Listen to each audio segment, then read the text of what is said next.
ঝড়ের পর ঢেউ ঠেলে নাবিকদের ছোট নৌকাটি এক অদ্ভুত সবুজাভ কুয়াশায় ঢাকা দ্বীপে পৌঁছাল। চারদিকে শুধু বুনো ঝোপঝাড় আর ঘন জঙ্গল।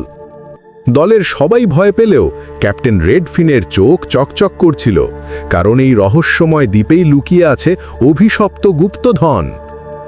তারা সবাই মিলে দ্বীপের ভেতরে হাঁটা শুরু করল। কিছু দূর এগোতেই তারা একটি পুরনো মন্দিরের ধ্বংসাবশেষ দেখতে পেল। মন্দিরটি যেন বহু বছরের পুরনো, আর তার দেয়ালে কিছু অদ্ভুত চিহ্ন আঁকা ছিল। সেই চিহ্নগুলো থেকে এক ধরনের সবুজ আলো বিচ্ছুরিত হচ্ছিল, যা মনে হচ্ছিল কোনো লুকানো রহস্যের দিকে ইঙ্গিত করছে। ক্যাপ্টেন রেডফিন আনন্দে চিৎকার করে বললেন, দেখেছিস তোরা, আমি বলেছিলাম না এখানেই গুপ্তধন আছে।